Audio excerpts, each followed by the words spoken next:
Hello बच्चों। तो हम लोग अपना चैप्टर 1 पढ़ रहे थे, जीवों में जनन। ये आज का हमारा 5वां वीडियो है, जिसमें हम पढ़ेंगे लैंगिक जनन के बारे में। लैंगिक जनन को हम सेक्सुअल रिप्रोडक्शन भी कहते हैं।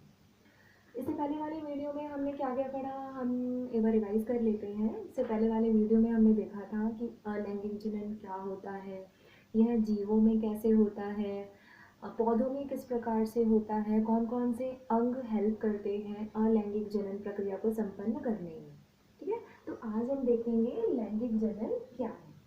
लैंगिक जनन के बारे में अभी तक जो चीज़ें हमने पढ़ी थी वो ये पढ़ी थी कि इसमें नर एवं मादा की मदद से ही यह प्रक्रिया संपन्न हो सकती है। ठीक है, अब जो मेन चीज़ इसके बारे में जो आज हम जानेंगे वो यह है कि दो शब्दों का हमें मीनिंग पता होना चाहिए। आप लोग नोट करते चलिए। जो पहला शब्द है उसका मीनिंग हमें पता होना चाहिए, वह है द्विलिंगी।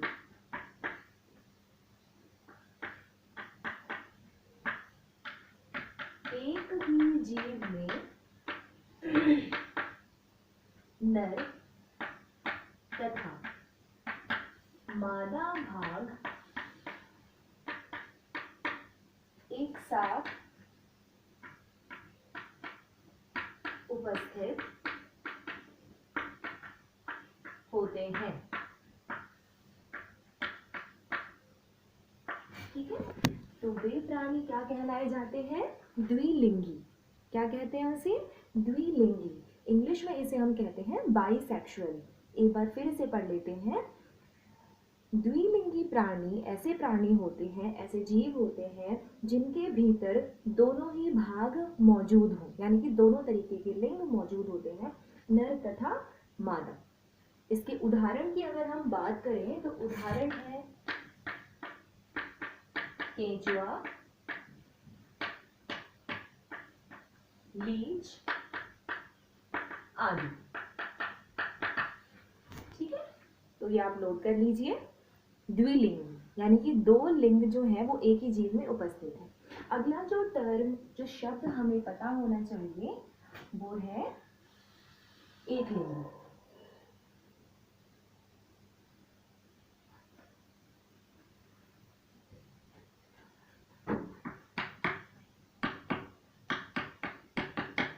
एक लिंग की अगर हम परिभाषा लिखें तो ऐसे लिखेंगे कि वे जीव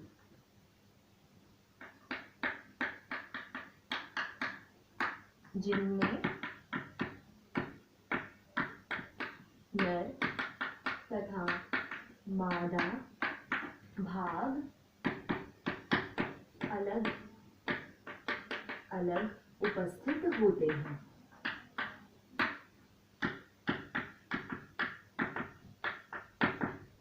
ठीक है, तो ऐसे जीव क्या कहलाए जाते हैं? एक लिंग।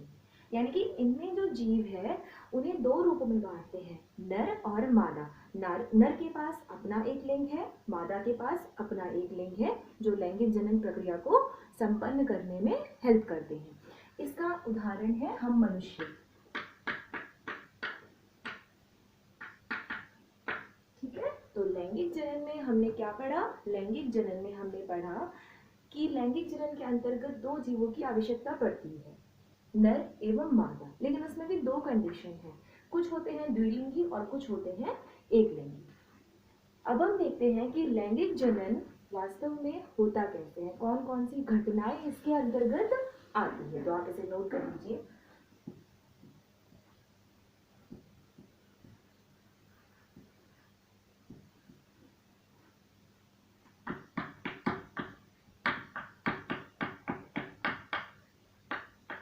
लैंगिक जनन में होने वाली घटनाएं।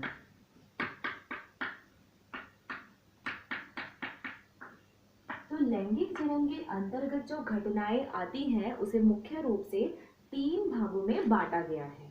तो पहला जो है वो है निषेचन पूर्व घटना।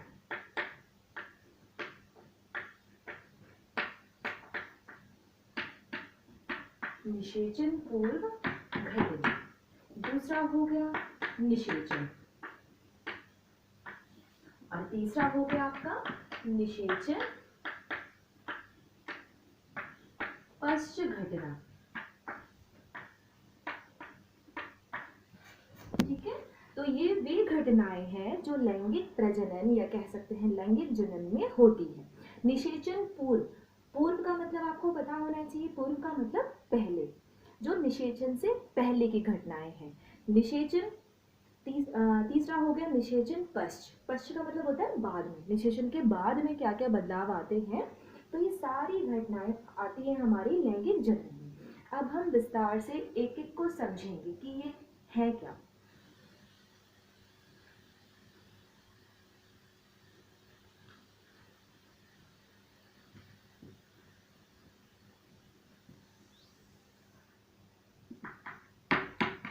सबसे पहले हम लिख लेते हैं, पहली घटना का नाम है निषेचन पूर्व घटना। आप लोग नोट करते चलिए। इसके अंतर्गत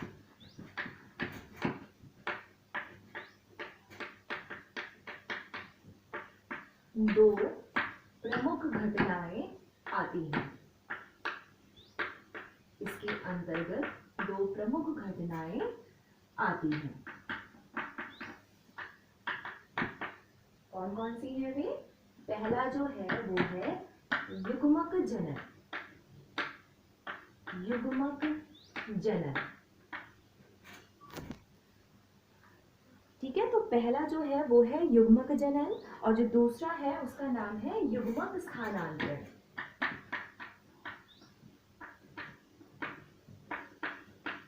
युग्मक स्थानांतरण।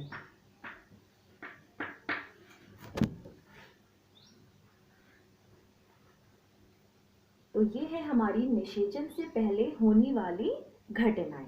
निषेचन का मीनिंग क्या है? निषेचन का मीनिंग होता है जब नर भाग से नर युग्मक पैदा होने के बाद मादा भाग के मादा युग्मक से मिलते हैं, या कह सकते हैं जब शुक्राणु जो कि नर भाग द्वारा बनाया गया एक जनन कोशिका है, ऐसे ही मादा भाग द्वारा बनाई गई जो जनन कोशिका है उसे या तो हम अंडाणु कहते हैं या फिर अंड कोशिका कहते हैं या फिर उसे हम डिंब कहते हैं। ये सभी के सभी पर्यायवाची हैं। आप अपनी एनसीईआरटी पढ़ेंगे तो आपको और अच्छे से क्लियरली समझ में आएगा। तो मैं आपको फिर से याद दिला रही हूँ कि आप सभी बच्चों को अपनी एनसीईआरटी किताब में हर एक पेज को बहुत ही ध्यान से पढ़ना है। ठीक है, तो इसके अंतर्गत जो दो प्रमुख घटनाएं आती है उनमें सबसे पहला है युग्मक जनन।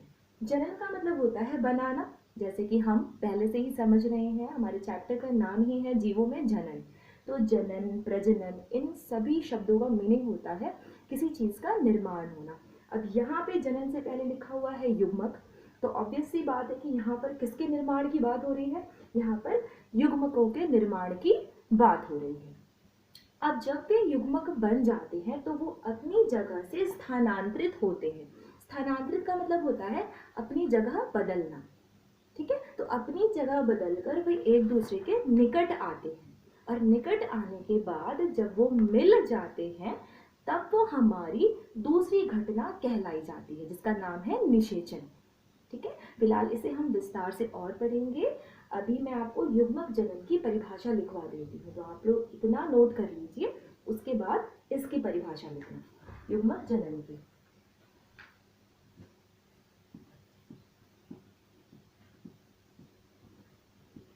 तो निषेचन पूर्व घटना में जो सबसे पहले हमने देखा वो है युग्मक जनन। युग्मक जनन, ठीक है, इसे इंग्लिश में कहते हैं गैमेटोजेनेसिस। अब क्या होता है, एक बार हम रिवाइज करते हैं जो हम अपने पहले वीडियो में देखा था हमने, नर मादा। ठीक है, नर का जो भाग है उसके द्वारा किसका निर्माण हुआ? उसके द्वारा निर्माण हुआ शुक्राणु का। ठीक है, ऐसे ही मादा द्वारा किसका निर्माण हुआ? मादा द्वारा निर्माण हुआ किसका? अंडाणु का। ठीक है, ये क्या है? दोनों के दोनों ये ही युग्मक है। तो मैं यहाँ पे लिख देती हूँ, इसको हम कहते हैं नर युग्मक। शुक्राणु को कहते हैं नर युग्मक और अंडाणु को कहते हैं मादा युग्मक। आपको ये बात पता है, मैंने पहले वीडियो में भी आपको बताया है कि हमारे अंदर टोटल गुणसूत्रों की जो संख्या होती है वो होती है 46। गुणसूत्रों को हम अंग्रेजी में क्रोमोसोम भी कहते हैं। तो चाहे तो हम कहें 46 क्रोमोसोम या फिर हम कहें 23 पेयर्स, 23 जोड़े। तो यहाँ पर हम लिख सकते हैं 2n, द्विगुणित। तो हम क्या है, हम द्विगुणित हैं, यानी कि एक n जो है वो दर्शाता है 23। अब जब 23 को हम 2 से गुणा कर देंगे तो ये कितना हो जाएगा, 46। तो इसीलिए हम लिखते हैं 2n 2n। ठीक है। अब जब नर के अंदर 2n है तो इनके अंदर अर्धसूत्री विभाजन होता है। आप लोग 11th क्लास में ये विभाजन, अर्धसूत्री विभाजन, समसूत्री विभाजन सभी के बारे में पढ़ चुके हैं। ठीक है। तो अगर आपको कैसा भी डाउट हो, आप अपनी 11th की एनसीईआरटी की किताब खोल के एक बार फिर से पढ़ लीजिए कि अर्धसूत्री विभाजन क्या है, समसूत्री विभाजन क्या है। तो अर्धसूत्री विभाजन के पश्चात क्या हुआ, नर युग्मक बनाए गए, जनन कोशिकाएं बनाई गई। तो अब शुक्राणु में गुणसूत्रों की जो संख्या होती है वो आधी हो जाती है, यानी पहले 2n था, अब क्या हो जाएगा n। ऐसे ही सेम तरीके से मादा में भी है, यहाँ पर भी अर्धसूत्री विभाजन हुआ। तो पहले 2n था, बाद में अंडाणु में क्या हो गया, n। अब जब ये दोनों n मिलते हैं तो यहाँ पर निर्माण हो गया युग्मनज का, जिसे हम जाइगोट भी कहते हैं। क्या कहते हैं, जाइगोट। अब युग्मनज दोबारा से क्या हो गया, द्विगुणित। ठीक है बेटा। फिर उसके बाद इनके अंदर कोशिकाओं का विभाजन हुआ, समसूत्री विभाजन हुआ, आकार बढ़ा, तो इस तरीके से एक शिशु का जन्म हुआ। शिशु कहीं, संतान कहीं, एक ही बात है। तो युग्मक जनन क्या है, युग्मक जनन का मीनिंग हो गया युग्मकों का निर्माण हो रहा है। तो ये जो युग्मक बने हैं शुक्राणु और अंडाणु, तो इनका निर्माण कहाँ हो रहा है, नर के जनन अंग में। अंडाणु का निर्माण कहाँ हो रहा है, मादा के जनन अंग में। तो ये जो निर्माण प्रक्रिया हो रही है नर युग्मक की और मादा युग्मक की, इसी प्रक्रिया का हम नाम देते हैं युग्मक जनन। ठीक है। तो आप ये नोट कर लीजिए, उसके बाद मैं आपको युग्मक जनन की परिभाषा लिखवा देती हूँ।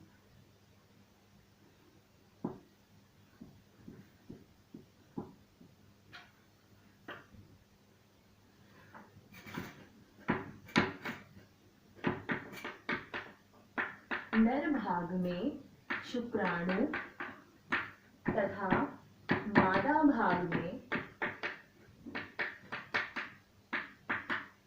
अंडाणु के निर्माण होने की प्रक्रिया को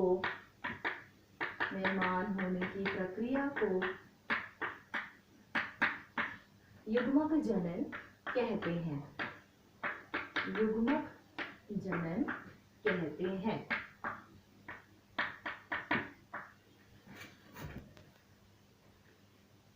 अगला हम देखेंगे युग्मक स्थानांतरण। आप लोग ये नोट कर लीजिए।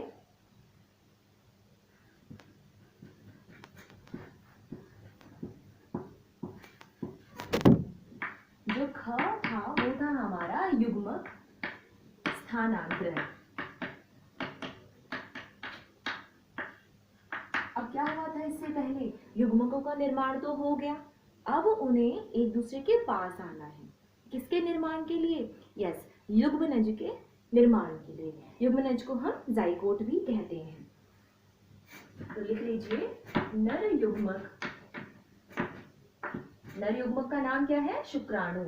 मादा युग्मक का नाम क्या है, अंडाणु। नर युग्मक तथा मादा युग्मक स्थानांतरित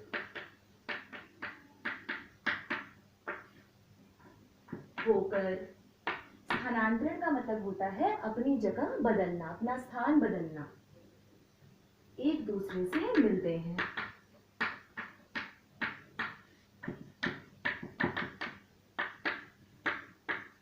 एक दूसरे से मिलते हैं तथा युग्मनज जाइगोट का निर्माण करते हैं।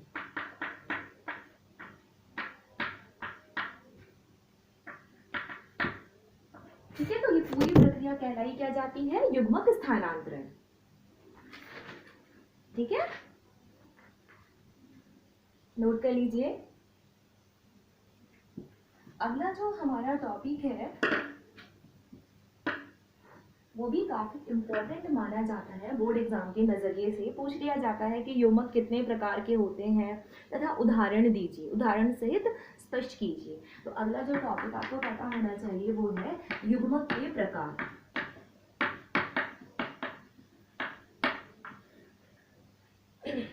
युग्मक के जो प्रकार हैं बेटा वो 3 तरीके के होते हैं। कुछ होते हैं समयुग्मकी, जिन्हें हम कहते हैं आइसोगैमस।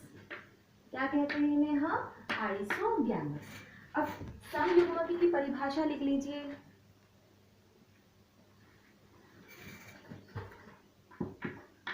नर युग्मक तथा मादा युग्मक आकार, शेप, आकार को हम कह सकते हैं शेप, तथा परिमाण, परिमाण को कहते हैं साइज। जैसे किसी का बड़ा साइज है, किसी का छोटा साइज है, ठीक है, तो उसे हम कहते हैं शुद्ध भाषा में परिमाण। नर युग्मक तथा मादा युग्मक आकार तथा परिमाण में समान होते हैं।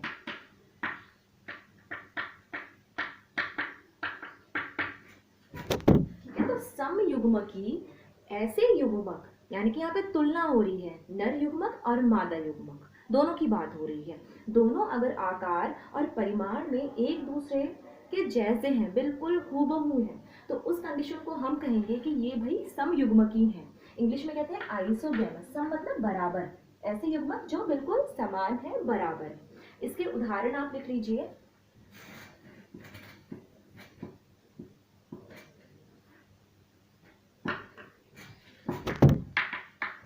क्लामाइडोमोनस,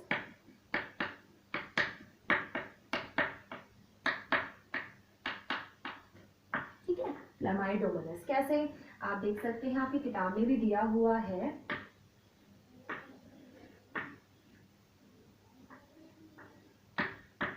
कि ये हमारा नर युग्मक है क्लामाइडोमोनस का, और ये मादा युग्मक है। तो ये आकार में भी, यानी कि शेप में और साइज, ये बिल्कुल बराबर होते हैं। यहाँ पर चित्र में मेरा बिल्कुल बराबर नहीं बना है, लेकिन आप समझने की कोशिश कीजिए कि ये बिल्कुल दिखने में एक दूसरे के समान होते हैं, इसलिए इन्हें हम कहते हैं समयुग्मकी।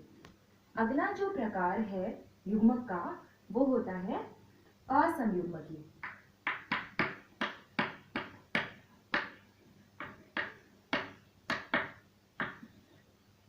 जैसे हम कहते हैं एनाइसोगैमस। इसकी परिभाषा लिख लीजिए आप लोग। नर युग्मक तथा मादा युग्मक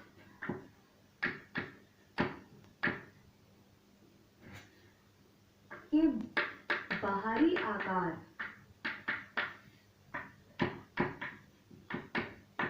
तो समान होते हैं,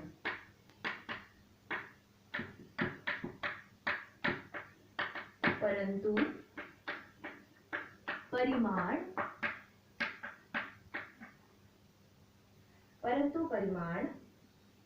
भिन्न होते हैं।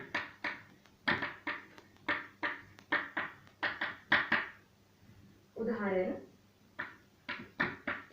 इसमें भी क्लामाइडोमोनस ही आता है, पर यहाँ पर उसकी एक प्रजाति है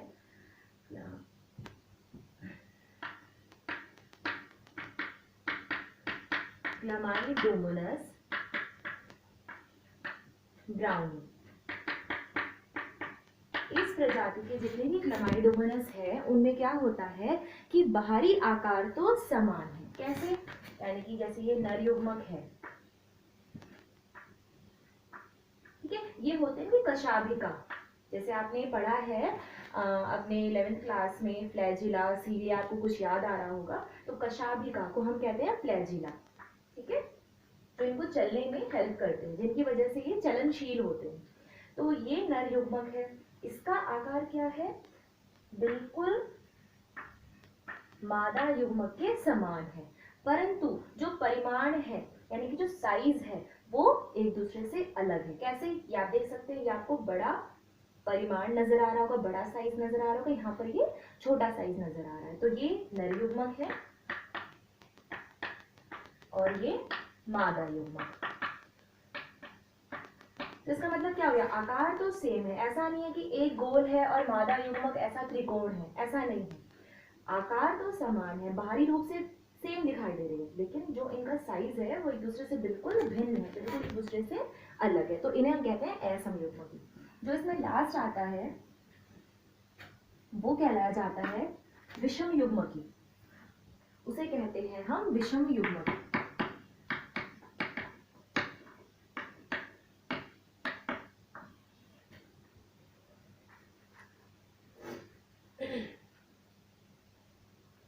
यहाँ पर क्या होता है, यहाँ पर नर युग्मक तथा मादा युग्मक आकार एवं परिमाण दोनों में ही दोनों रूप से एक दूसरे से भिन्न होते हैं, एक दूसरे से भिन्न होते हैं।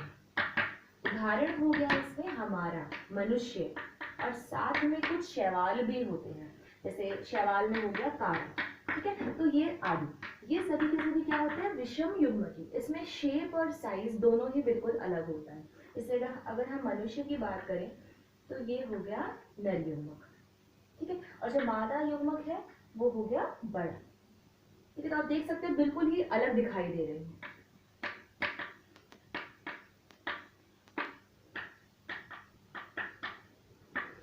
यहाँ पर आकार भी अलग है और जो इनका साइज है वो भी एक दूसरे से बिल्कुल अलग है। तो ये हो गए युग्मक के प्रकार। तो यहाँ पर हमारा ये वाला वीडियो समाप्त होता है। अगले वीडियो में हम लोग पढ़ेंगे दूसरी घटना। पहली घटना हमने पढ़ ली निषेचन पूर्व घटनाएं, ये सारी घटनाएं हो रही है निषेचन से पहले। अपने छठे वीडियो में हम देखेंगे कि निषेचन क्या होता है और साथ में निषेचन पश्च घटनाएं कौन कौन सी होती है। धन्यवाद।